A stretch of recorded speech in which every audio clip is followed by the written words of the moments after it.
The World Unfiltered.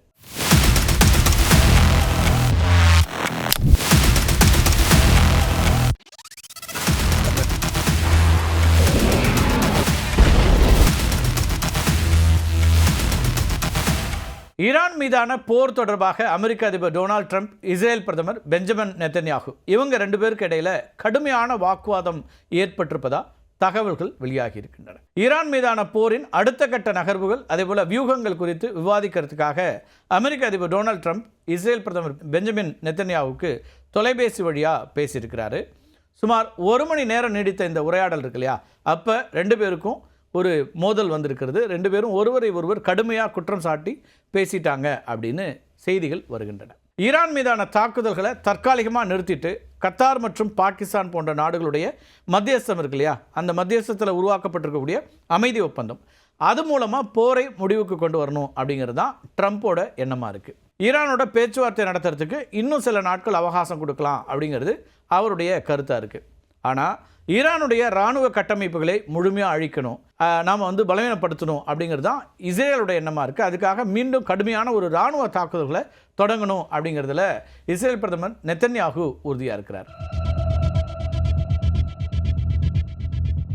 இப்போ ட்ரம்ப்போட இந்த அமைதி பேச்சுவார்த்தை அணுகுமுறை இருக்கு இல்லையா, இதை நெத்தன்யாகு கடுமையாக எதிர்க்கிறார். தாக்குதல்களை தாமதப்படுத்துறதுங்கிறது ஈரானுக்கு மட்டும்தான் சாதகமாக அமையும் அப்படின்னு நெத்தன்யாகு ட்ரம்ப் கிட்ட தெரிவித்ததா இந்த செய்திகள் வருகின்றன. இப்போ ட்ரம்ப்போட தொலைபேசி உரையாடலுக்கு பிறகு, ட்ரம்ப்போட பேசின பிறகு நெத்தன்யாகு கடுமையான அதிர்ச்சியும் கோபமும் அடைந்தார் அப்படின்னு அமெரிக்க ஊடகமான ஆக்சியோசிஸ் அப்படிங்கிற அந்த ஊடகம் தெரிவிக்குது. உரையாடலுக்கு பிறகு, இந்த தொலைபேசி உரையாடல் இருக்கு இல்லையா, அதுக்கு பிறகு நெத்தன்யாகு தலையில் நெருப்பு பிடிச்சது போல மிகுந்த கோபத்தில் இருந்தார் அப்படின்னு அமெரிக்க அதிகாரி ஒருத்தர் குறிப்பிட்றார். அதாவது பிபிஸ் ஹேர் வாஸ் ஆன் ஃபயர் அப்படின்னு அந்த அமெரிக்க அதிகாரி தெரிவிச்சிருக்கிறார். மத்திய கிழக்கு போரை நிறுத்தத்துக்கு ஈரான் அளித்திருக்கக்கூடிய புதிய 14 அம்ச திட்டத்தை ஆராய்ந்து வருவதா நெத்தன்யாகு கிட்ட ட்ரம்ப் சொன்னார் அப்படிங்கிறதும் அந்த செய்தி அறிக்கையினுடைய ஒரு கருத்தாக இருக்குது. அமெரிக்கா இஸ்ரேல் கூட்டணிக்கும் ஈரானுக்கும் இடையிலான போரில் ட்ரம்ப்பும் நெத்தன்யாகுவும் 3 முக்கியமான கட்டங்களில் வெளிப்படையாக மோதி கொண்டிருக்கிறாங்க. ரெண்டு பேரும் தங்களுக்குள்ள தினமும் பேசிக்கொள்வதாகவும் முழுமையான ஒருங்கிணைப்பு இருப்பதாகவும் வெளியில் காட்டிக்கிட்டாலும் போரோட நகர்வுகளில் ரெண்டு பேருக்கு இடையில் கடுமையான கருத்து வேறுபாடுகளும் வெடித்திருப்பதா இப்போ வரக்கூடிய செய்திகளை பார்க்குறோம். போரோட ஆரம்ப கட்டத்தில் ஈரானுடைய மிகப்பெரிய இயற்கை எரிவாயு தளமான சவுத் பார்ஸ் மீது இஸ்ரேல் குண்டு வீசி தாக்குதல் நடத்துச்சு. இந்த தாக்குதலில் ட்ரம்ப்புக்கு உடன்பாடு இருக்கவில்லை அப்படிங்கிறது தான் இப்போ வரக்கூடிய ஒரு முரண். சவுத் பார்ஸ் மேலே தாக்குதல் நடத்த வேண்டாம் அப்படின்னு தான் எச்சரித்ததாகவும், ஆனால் அதனை நெத்தன்யாகு பொருட்படுத்தலை அப்படின்னும் ட்ரம்ப் சொல்லியிருந்தார். நெத்தன்யாகு சில நேரங்களில் தன்னிச்சையாக செயல்படுறதாகவும் ட்ரம்ப் பகிரங்கமாகவே கண்டித்திருக்கிறார் கடந்த காலங்களில். இதுவே இந்த போரில் அவர்களுக்குள்ள வெடித்த முதல் பெரிய அதிருப்தி அப்படின்னு சொல்லலாம். ஏப்ரல் மாத தொடக்கத்தில் ஈரானோட தற்காலிக போர் நிறுத்தம் எட்டப்பட்டுச்சு இல்லையா, அந்த நேரத்தில் லெபனான் எல்லைப்பகுதி சேர்க்கப்பட்டிருக்கிறதா இல்லையா அப்படிங்கிறதுல ஒரு குழப்பம் ஏற்பட்டுச்சு. ஆரம்பத்தில் நெத்தன்யாகுடைய அந்த வற்புறுத்தலை ஏற்றுக்கொண்டு லெபனான் போர் நிறுத்தத்தில் சேர்க்கப்படலை அப்படின்னு ட்ரம்ப் சொன்னார். ஆனால் போர் நிறுத்தம் முறியும் அபாயம் ஏற்பட்ட உடனே ட்ரம்ப் என்ன பண்ணுறாருன்னா, திடீர்னு தன்னோட முடிவை மாற்றிக்கிறாரு. லெபனான் எல்லையிலையும் தாக்குதல்களை நிறுத்தணும் அப்படின்னு இஸ்ரேலை நிர்பந்திக்க தொடங்குறார். இது நெத்தன்யாகுவுக்கு ஒரு பெரிய ஏமாற்றத்தை கொடுத்துச்சுன்னு தான் சொல்லணும். ஈரானுக்கு எதிராக ஆப்ரேஷன் ஸ்லெட்ஜ் ஹேமர் அப்படிங்கிற பேரில் புதிய கூட்டு தாக்குதல்களை தொடங்குறதுக்கு ட்ரம்ப் ஒப்புதல் அளிச்சிருந்தார். ஆனால் கத்தார், சவுதி அரேபியா போன்ற நாடுகளுடைய கோரிக்கைகளை ஏற்று ட்ரம்ப் என்ன பண்ணுறாருன்னா, திடீர்னு அந்த தாக்குதலை தள்ளி போடுறதா அறிவிக்கிறார். இதுவும் நெத்தன்யாகுவுக்கு ஏமாற்றத்தையும் எரிச்சலையும் ஏற்படுத்துச்சு அப்படின்னு தான் சொல்லணும். ரெண்டு பேருக்கு இடையில் ஏற்பட்ட மிக கடுமையான மோதல் அப்படின்னா இந்த நிலைப்பாடு தான். பிப்ரவரி 28 ஈரானுக்கு எதிராக அமெரிக்கா தொடங்கிய போரின் முதல் கட்டத்துக்கு ஆப்ரேஷன் எபிக் ஃபியூரின்னு பெயர் போட்டு வச்சுருந்தாங்க இல்லையா. தற்காலிக போர் நிறுத்தத்துக்கு பிறகு மீண்டும் பெரிய அளவிலான வான்வழி மற்றும் ஏவுகணை தாக்குதல்களை தொடங்கிறதுக்கு அமெரிக்கா ஆப்ரேஷன் ஸ்லெட்ஜ் ஹேமர் அப்படிங்கிற புதிய பெயரை பயன்படுத்தணும்னு திட்டமிட்டிருந்தாங்க.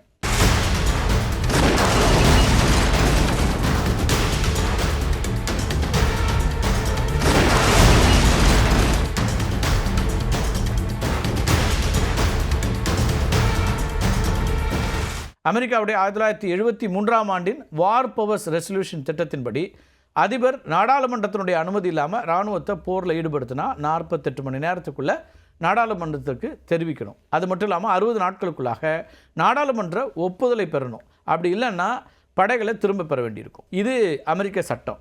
அமெரிக்க அரசு ஏப்ரல் மாத போர் நிறுத்தத்தின் போது ஆபரேஷன் எபிக் ஃபியூரி முடிவுக்கு வந்துட்டு தான் நாடாளுமன்றத்தில் அறிவிச்சிச்சு. மீண்டும் தாக்குதலை தொடங்கும் போதும் அதே பழைய பெயரை பயன்படுத்தினா 60 நாள் காலக்கெடு முடிஞ்சிட்டு தான் நாடாளுமன்றம் முட்டுக்கட்ட போடக்கூடிய ஒரு வாய்ப்பு இருக்குது. அதனால தான் ஆபரேஷன் ஸ்லெட்ஜ்ஹேமர் அப்படிங்கிற புதிய பெயரில் போரை தொடங்கினா அது ஒரு புதிய போர் அப்படின்னு வாதிட்டு மேலும் ஒரு 60 நாட்களுக்கு நாடாளுமன்ற அனுமதி இல்லாமலேயே தாக்குதலை தொடரலாம் அப்படிங்கிறது தான் ட்ரம்ப்போட ஸ்ட்ராட்டஜியாக இருந்துச்சு. கடந்த ஞாயிற்றுக்கிழமை இஸ்ரேல் பிரதமர் நெத்தன்யாகுவும் ஆபரேஷன் ஸ்லெட்ஜ்ஹேமர் திட்டத்தின்படி ஈரானின் இலக்குகள் மீது கடுமையான தாக்குதல்கள் நடத்தப்படும் அப்படின்னு ட்ரம்ப் உறுதியளிச்சிருந்தார். ஆனால் வளைகுடா நாடுகள் போரை மீண்டும் தொடங்க வேண்டாம் அப்படின்னு ட்ரம்ப்புக்கு அழுத்தம் கொடுக்குறாங்க. இதனால் கடந்த செவ்வாய்க்கிழமை அன்றைக்கு நடக்கவிருந்த தாக்குதல்களை நெத்தன்யாகுவோட ஆலோசனை நடத்தாமலேயே திடீர்னு நிறுத்திடுறாரு ட்ரம்ப். அமெரிக்கா மற்றும் இஸ்ரேல் இந்த 2 நாடுகளுக்கு இடையில் பெர்மனன்ட் ஜியோபொலிட்டிக்கல் ஸ்பிளிட் ஏற்பட்டால் அது உலகளாவிய அரசியலையும் குறிப்பாக மத்திய கிழக்கு பிராந்தியத்தில் பல புதிய மாற்றங்களையும் சில சாதகமான நன்மைகளையும் உருவாக்கக்கூடும் அப்படின்னு அரசியல் பார்வையாளர்கள் கருத்து சொல்கிறாங்க. மத்திய கிழக்கில் இஸ்ரேல் எடுக்கக்கூடிய பல அதிரடியான இராணுவ நடவடிக்கைகளுக்கு அமெரிக்காவுடைய நிபந்தனையற்ற ஆயுத ஆதரவும் ஐநா சபையினுடைய வீட்டோ அதிகார பாதுகாப்பும் மிக முக்கியமான பலமாக இருந்துகிட்ருக்கு. இப்போ அமெரிக்கா தன்னுடைய ஆதரவை நிரந்தரமாக விலக்கி கொண்டுச்சு அப்படின்னா இஸ்ரேல் தன்னிச்சையாக பிற நாடுகள் மேலே போர் தொடுக்கிறது அல்லது வான்வழி தாக்குதல் நடத்துறதுலாம் குறைஞ்சு போயிடும். இது அந்த பிராந்தியத்தில் நிரந்தர அமைதிக்கு வழிவகுக்கக்கூடியதாக கூட அமையலாம். இதுவரைக்கும் அமெரிக்கா ஒருதலைபட்சமாக இஸ்ரேலை ஆதரித்து வந்ததுனால பாலஸ்தீன மக்களுக்கு ஆதரவான ஐநா தீர்மானங்கள் பல முறை முடக்கப்பட்டிருக்கின்றன. அமெரிக்கா இஸ்ரேல் உறவில் ஏற்படக்கூடிய விரிசல் அப்படிங்கிறது ஒருவேளை ஏற்படுது இன்னும் பெருசாகுது அப்படின்னா ஃபேரர் பாலஸ்தீனியன் பீஸ் ப்ராசஸுக்கு வழிவகுக்கும் அப்படின்னு கருத்து தெரிவிக்கிறாங்க. அது மட்டும் இல்லாமல் ஐநா பாதுகாப்பு கவுன்சில் பாலஸ்தீனத்துக்கு ஆதரவான பல சர்வதேச சட்டங்களை நிறைவேற்ற முடியும். பாலஸ்தீன எல்லைப் பகுதிகளில் இஸ்ரேலுடைய ஆக்கிரமிப்புகளை தடுக்கிறது போன்ற விவகாரங்களில் கூட உலக நாடுகள் ஒன்றிணைந்து ஒரு நியாயமான முடிவை எடுக்க வாய்ப்பு இருக்குன்னு அரசியல் பார்வையாளர்கள் கருத்து சொல்கிறாங்க.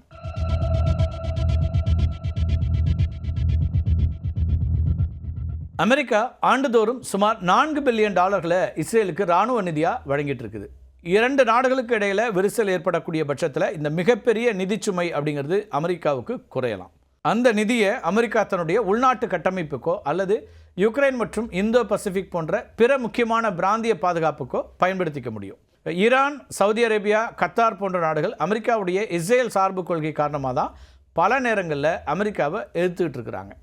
இஸ்ரேலை அமெரிக்கா கைவிட்டுச்சு அப்படின்னா வளைகுடா நாடுகளுடனான அமெரிக்காவுடைய உறவு இன்னும் வலுப்படக்கூடிய ஒரு வாய்ப்பு இருக்குது.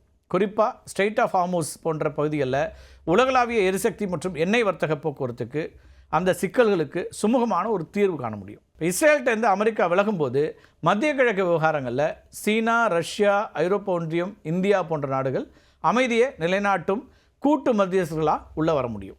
ஒரே ஒரு வல்லரசு நாட்டை மட்டும் சார்ந்தராக்காமல் சர்வதேச நாடுகள் அனைத்துமே இணைந்து முடிவெடுக்கக்கூடிய மல்டிபோலார் வேர்ல்டு ஆர்டர் அப்படிங்கிறது உருவாகக்கூடிய ஒரு வாய்ப்பு வரும். மத்திய கிழக்கு பிராந்தியத்தில் குறிப்பாக ஈரான் போரில் அமெரிக்கா மற்றும் இஸ்ரேலுடைய கூட்டு இராணுவ நடவடிக்கைகள் இருக்கு இல்லையா, இது உலகளாவிய எரிசக்தி சந்தையிலையும் ஐரோப்பாவுடைய பொருளாதாரத்திலையும் மிக கடுமையான பாதிப்புகளை ஏற்படுத்திட்டு இருக்குது. போரின் விளைவாக கச்சா எண்ணெய் மற்றும் இயற்கை எரிவாயு போக்குவரத்தில் கணிசமான பகுதி கடந்து செல்லக்கூடிய இந்த ஹார்முஸ் கடல் வழி பாதை இருக்கு இல்லையா, அது முழுமையாக முடங்கி இருக்கிறது. இது உலக எரிசக்தி வரலாற்றிலேயே லார்ஜஸ்ட் சப்ளை டிஸ்ரப்ஷனாக பார்க்கப்படுது. வுட் மெக்கன்சி ஆய்வின்படி இந்த முடக்கம் நீடிச்சதுன்னா கச்சா எண்ணெய் விலை பேரலுக்கு $200 வரைக்கும் உயரக்கூடும் அப்படின்னு ஒரு எச்சரிக்கை கொடுத்துருக்காங்க. ஏற்கனவே ரஷ்யா யுக்ரைன் போர்னால் பாதிக்கப்பட்ட ஐரோப்பிய பொருளாதாரம் இந்த மத்திய கிழக்கு முதலால் 2வது பெரிய எரிசக்தி நெருக்கடியை எதிர்கொண்டுட்ருக்காங்க. குறைந்த பொருளாதார வளர்ச்சி மற்றும் அதிக பணவீக்கம் ஒரே நேரத்தில் நிலவக்கூடிய ஸ்ட்ரீட்ஃப்ளேஷன் அதேபோல் டெக்னிக்கல் ரெசஷன்ஸை நோக்கி ஐரோப்பிய நாடுகள் தள்ளப்படும் அப்படின்னு பொருளாதார வல்லுநர்கள் எச்சரிக்கிறாங்க.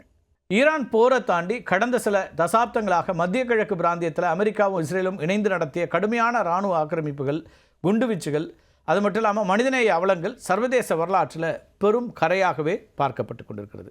கடந்த 20 ஆண்டுகளுக்கு மேலாக இஸ்ரேல் நடத்திய வான்வழி மற்றும் தரைவழி தாக்குதல்கள் நவீன வரலாற்றின் மிக மோசமான மனித பேரழிவு அப்படின்னு தான் கருதப்படுகிறது. காசா மீது இஸ்ரேல் வீசிய ஆயிரக்கணக்கான குண்டுகள் அமெரிக்கா வழங்கியவை தான்.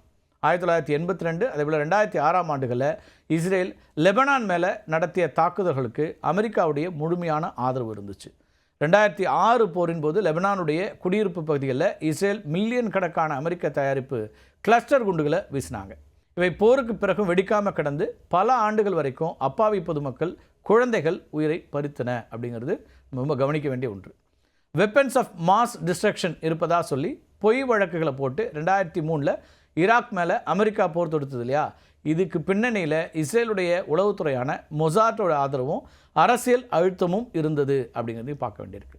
இந்த போரின் நேரடி விளைவாக 10 லட்சத்துக்கும் அதிகமான ஈராக் மக்கள் கொல்லப்பட்டாங்க. செழிப்பான நாடு ஒன்று ஒட்டுமொத்தமாக சிதைக்கப்பட்டு ISIS போன்ற பயங்கரவாத அமைப்புகள் உருவாகிறதுக்கு அடித்தளமாக அமைஞ்சிச்சு.